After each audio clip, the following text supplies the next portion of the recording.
Esse é um Capsule e nós vamos falar do julgamento do Monark que está acontecendo no STF, na primeira turma do STF. Acho um absurdo isso acontecer lá, não faz sentido nenhum. Isso está sendo julgado pelo STF. O Monark não tem foro privilegiado, ele não tem o foro por prerrogativa de função, né? E a gente já sabe o resultado desse julgamento. O Alexandre de Moraes já definiu o voto dele, que o cara é culpado e coisa e tal. O Flávio Dino já seguiu o voto do Alexandre de Moraes. Infelizmente, a gente não tem expectativa nenhuma aqui. Eu vou mostrar para vocês alguns truques retóricos que o Alexandre de Moraes está usando no voto dele, que são absolutamente absurdos. Toda a situação é absurda. Para início de conversa, o monarca, mesmo que ele tivesse cometido algum crime, ele não deveria ser julgado pelo STF. Ele é uma pessoa comum. De novo, o foro por prerrogativa de função apenas para as pessoas que são deputados, senadores, etc. Né? E o Alexandre de Moraes já ignorou tudo isso, já trouxe tudo para ele. Por quê? Porque ele acha que vai conseguir dessa forma, deturpando o direito, salvar a democracia. Só que ele esquece que o que ele está fazendo é comprometer a democracia. A democracia existe exatamente quando ela pode ser contestada. Monark, em momento algum, tomou medidas violentas para derrubar o Estado de Direito. Portanto, críticas que ele fez, você pode considerar críticas absurdas, você pode considerar que ele está errado. Eu tenho uma opinião dele diferente sobre a questão das urnas eletrônicas, falei com ele, inclusive, já em debate sobre isso. Mas eu acho que ele tem o direito de questionar essas coisas. Por que não? Porque ele não poderia criticar isso. Já expliquei que criticar a democracia é o que caracteriza uma democracia. Essa notícia foi sugerida por 300 canais, mas é o mesmo gordo tampando o texto e várias outras pessoas. Obrigado aí ao pessoal que sugeriu notícias lá no nosso site, no visãolibertaria.com. E obrigado a você que está assistindo o nosso vídeo. Se você gosta do nosso conteúdo, por favor, deixe o seu like e se inscreva aqui no canal, né? Pois bem, o STF está julgando agora definitivamente. Lembra, até aqui, tudo que estava acontecendo era medida liminar. Isso ainda é pior, né? Ou seja, uma coisa grave como essa, o pessoal tirou o meio de vida do monarca. O monarca é um cara que vive como comunicador, ele ganha dinheiro no YouTube, nos canais que ele tem. O pessoal, na maior tranquilidade, cancelou tudo que ele tinha, proibiu ele de falar e não sei o que lá, como se fosse a coisa mais normal do mundo. Como se não houvesse uma previsão constitucional da dignidade da pessoa humana que garante exatamente que mesmo que a pessoa seja culpada de alguma coisa, você não pode comprometer a fonte de renda dela. Por quê? Porque ela depende daquilo.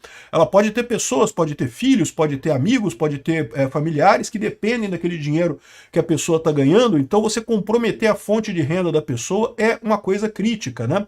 E o Alexandre de Moraes fez tudo isso. Ele proibiu o monarca não apenas tirou os vídeos que ele considerava danosos do monarca, mas também ele cancelou as contas do monarca. E a gente vai ver no voto dele, ele proibiu as empresas de pagarem ao monarca. Olha que absurdo isso, cara. Isso não tem lógica nenhuma, isso não faz nenhum sentido no final das contas. No entanto, virou meio que normal na nossa, entre aspas, democracia moderna. Eu já falei para vocês, democracia, pelo nome democracia, tem um monte de lugar. A Coreia do Norte se chama República Democrática Popular da Coreia do Norte. Chamar de democracia. Se você perguntar pro Raul Castro, bom, Raul Castro não dá mais porque ele morreu, né? Felizmente, mais um comunista filho da puta que morreu recentemente. Mas se você perguntar pro Díaz-Canel, que é o atual presidente de Cuba, ele vai falar que Cuba é uma democracia também. Não, falar que é democracia, todo mundo fala, meu amigo. Como que você sabe se um país é uma democracia ou não? E a regra é muito clara. Você pode criticar o governo, pode criticar as pessoas que estão no governo, pode criticar as ações tomadas pelo governo. Se você pode criticar, então você está numa democracia. Lá nos Estados Unidos, o pessoal criticou um monte de coisa do Biden. E estão as pessoas lá. Na Inglaterra também, teve umas pessoas que criticaram algumas coisas e estão presas na Inglaterra. A Inglaterra é um caso perigoso nessa história. Aliás, a Europa toda está indo muito nesse sentido. Mas, de qualquer forma, se a pessoa pode criticar o governo, não tem problema. É uma democracia, faz parte, né? E veja, eu estou falando em criticar o governo, não em tomar ações para derrubar o governo. Isso aí é outra história, eu concordo que aí é outro patamar de problema. Agora, criticar o governo, por que não? Né? Exatamente isso que distingue uma democracia.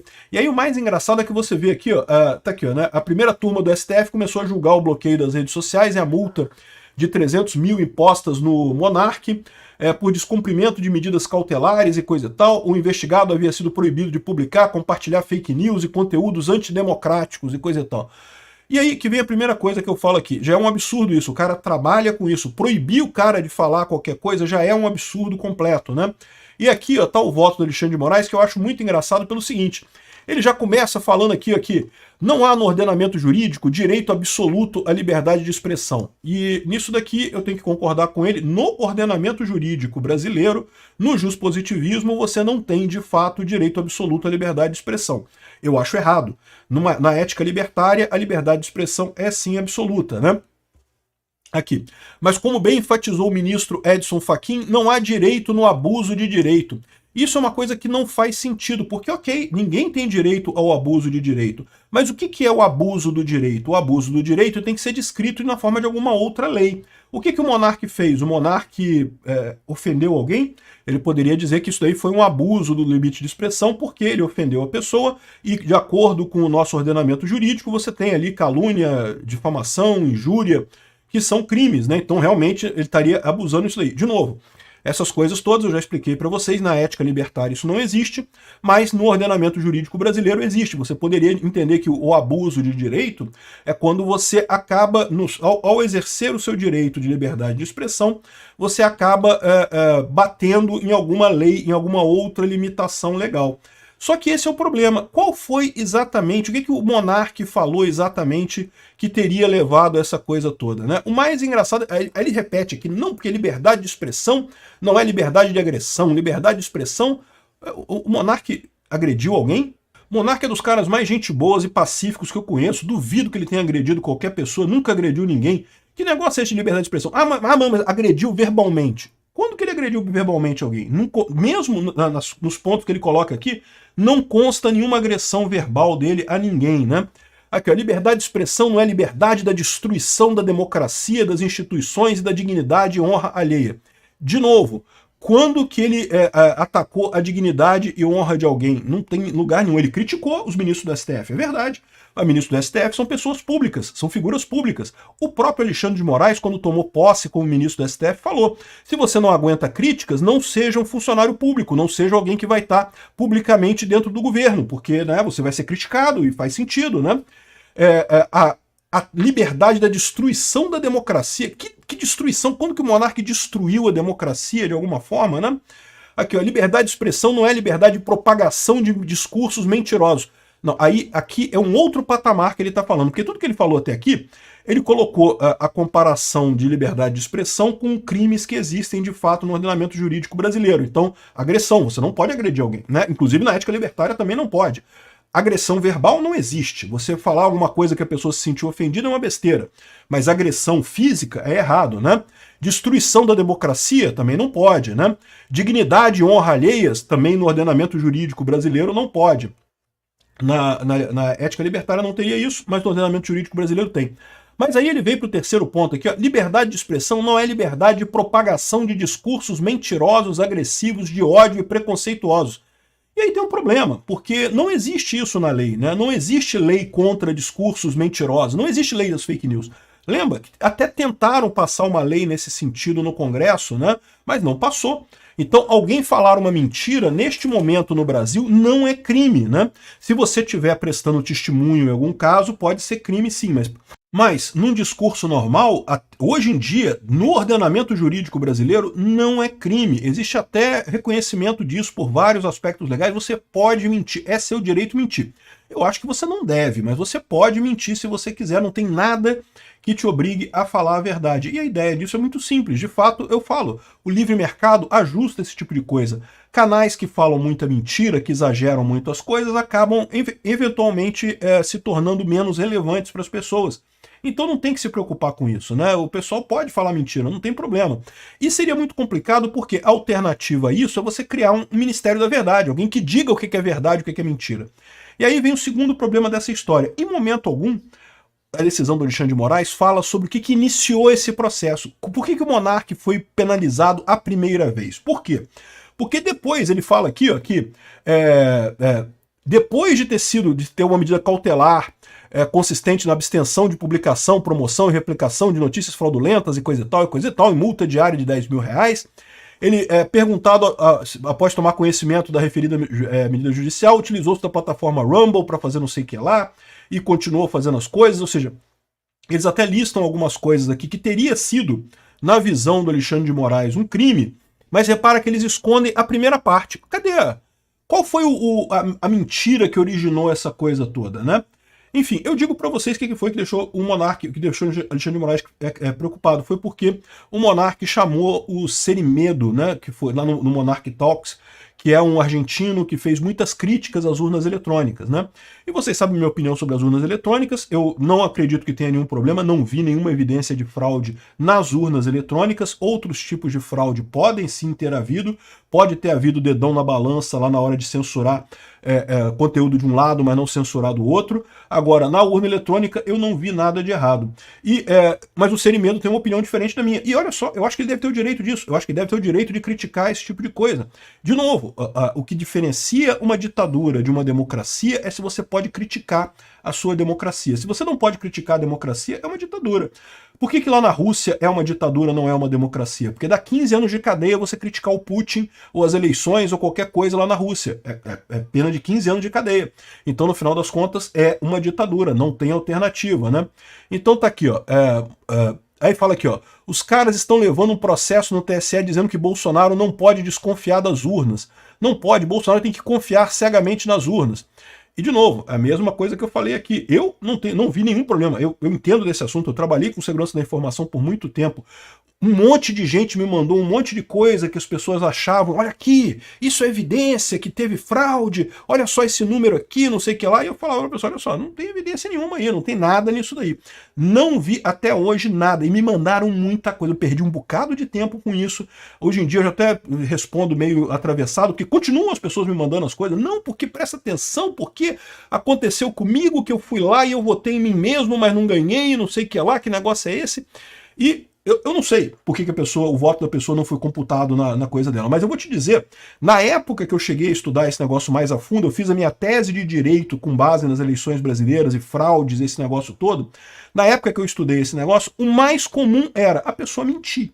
A pessoa ficou chateada porque perdeu a eleição. Perder a eleição é uma coisa que dói no ego. Um monte de gente, um monte de amigo seu falou pra você, vou votar em você, eu vou votar em você. Não, pode deixar que eu vou votar em você. E aí no final você vê os votos ali, ih, caramba, só teve 3 votos.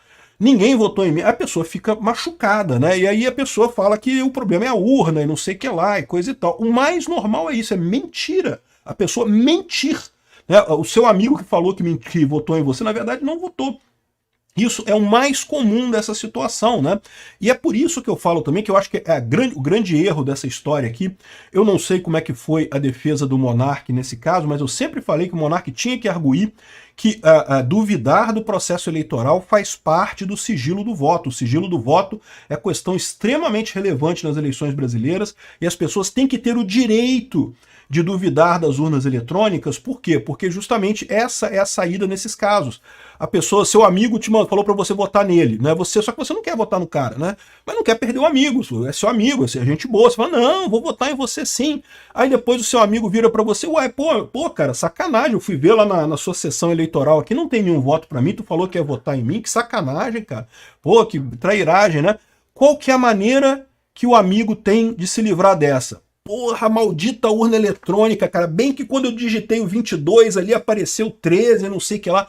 O cara está mentindo. É mentira que o cara está falando. Não aconteceu nada disso. O cara está mentindo. Mas ele tem o direito de mentir isso. Ele tem o direito de questionar a urna eletrônica, porque justamente isso é o que serve para você manter o sigilo do voto. Que aí você pode virar para o seu amigo e falar, não, eu votei em você sim, é porque essas urnas eletrônicas, cheio de bug isso daí, cheio de problema. Então eu acho que mais do que um direito baseado na liberdade de expressão, em momento algum aqui, ó, eles levantam a questão do direito ao sigilo do voto.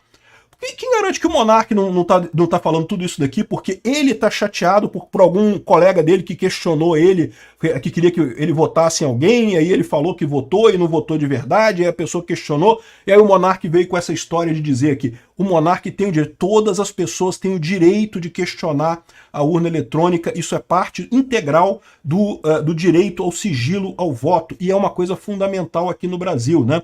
Ou seja, o Alexandre de Moraes, ao proibir as pessoas de questionar a urna eletrônica, o que ele está fazendo, na verdade, é minando o próprio processo eleitoral brasileiro, o sigilo do voto, né? Porque agora as pessoas vão ficar com medo. O cara, né, que falou pro amigo lá que quer votar no amigo, mas não votou, e tem o direito de não votar, ninguém é obrigado a votar em ninguém, é seu amigo, mas você não gosta tanto dele. Ou então, às vezes, tem outra pessoa que te pediu voto também, né? Acontece muito, várias pessoas pedirem voto, Pô, é chato você falar pra pessoa, não, preferi votar pro fulano, não sei o que lá, e coisa e tal. É chato isso. Então o que, que você faz? Não, votei em você sim, bicho. Aquela porra da urna eletrônica, tudo cheio de defeito aquilo ali. Não sei se isso foi arguído pelo advogado do Monark, mas eu acho que deveria ter sido, porque realmente esse é o ponto, né? Como eu falei para vocês, eu fiz meu TCC de formação em direito foi com base nos direitos constitucionais envolvendo a eleição. E essa questão do sigilo do voto é muito importante. As pessoas têm que ter o direito de questionar o processo eleitoral para manter o sigilo do voto delas, né? Aqui, ó, tudo que ele fala aqui é crítica à eleição, aqui, ó. Vamos ser sinceros, os caras querem tirar Bolsonaro do jogo. É isso, não importa o processo. É uma opinião dele. Eu tenho essa opinião também. Eu também acho que queriam tirar o Bolsonaro a qualquer custo. Ficou muito claro para mim pelas coisas que aconteceram em 2022 que foi exatamente isso que eles queriam. Estão fazendo isso porque existe uma máfia que controla parte do Estado. Aí eu já discordo. Eu já falei para vocês, eu não acho que tem um deep state, uma máfia que faz isso, que controla parte do Estado. Não é isso. O Estado tem pessoas que têm interesses iguais. Então as pessoas que estão no Estado naturalmente têm interesse que o Estado cresça. E o que o Bolsonaro fez? O Bolsonaro diminuiu o tamanho do Estado. É por isso que é tão difícil diminuir o tamanho do Estado. Porque as pessoas dentro do Estado perdem poder quando você diminui o tamanho do Estado. Então você cria um monte de gente contra você dentro do Estado. E é por isso que o pessoal queria muito tirar Bolsonaro. Não é que havia uma máfia, o pessoal combinando, não, vamos fazer isso aqui, e o mestre falou isso aqui, não, e fulano... Não é isso. É um monte de funcionário público que nem falou um com o outro, mas como todos têm o mesmo interesse, eles acabam tomando decisões no mesmo sentido. E, de certa forma, parece coordenado, né? É lógico, tem outros fatores também. Por exemplo, dentro do STF, existe um corporativismo natural, né? O resto do STF está tentando proteger o Alexandre de Moraes. Por quê? Porque gosta do Alexandre de Moraes? A essa altura, eu diria para você que não, tá? O Alexandre de Moraes já é odiado dentro do STF. Mas os outros ministros que estão ali, eles sabem que se derrubarem o Alexandre de Moraes, a posição deles fica mais frágil. Porque se o Alexandre de Moraes foi agora, pode ser que amanhã seja um deles. Então, entendeu? A questão toda é o interesse pessoal, né? O pessoal fez isso, não é uma máfia. É o interesse pessoal. Mas, de qualquer forma, o cara tem o direito de achar isso. Por que não? É um empecilho o Bolsonaro concorrer novamente à presidência, então eles vão inventar uma desculpa jurídica da mesma forma que fizeram com o Dallagnol para tirar os oponentes do páreo, né? Parece que é isso que eles estão fazendo, né? Ah, não, ele fala que depois da reunião dos embaixadores e não sei o que lá e coisa e tal. Enfim, ou seja, o que eu vi aqui, eu não vi ele agredindo ninguém, não havia ele ameaçando agredir ninguém, não vi ele fazendo planejamento de derrubar Estado nem nada disso.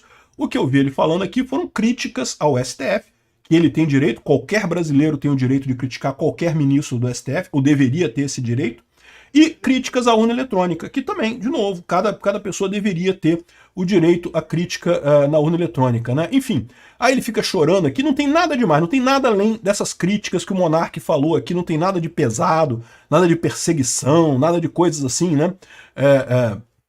Fala que ó, não existe mecanismo para se evitar um golpe no judiciário. E é verdade, né? Isso já se falava há muito tempo. A pior ditadura é a ditadura do judiciário, não tenha dúvida alguma. Enfim, e daí, aí falam aqui todas as coisas e no final das contas nega o provimento ao agravo, e é esse sentido que foi aqui o voto do Alexandre de Moraes e coisa e tal, né? Enfim, o Flávio Dino já concordou também com o voto, o Flávio Dino seguiu o relator, então muito provavelmente eles vão manter a condenação do Monark. Uma pena, acho que o Monark está sendo injuriado, acho que ele está sendo prejudicado, está sofrendo uma perseguição política, e isso é extremamente preocupante. Obrigado por assistir o vídeo até o final. Além de curtir, compartilhar e se inscrever no canal, considere se tornar patrocinador com valores a partir de R$ 1,99. Clique no botão Seja Membro abaixo para saber as condições e vantagens de patrocinar o canal. Mais informações sobre o nosso projeto, visite nossos sites indicados na tela.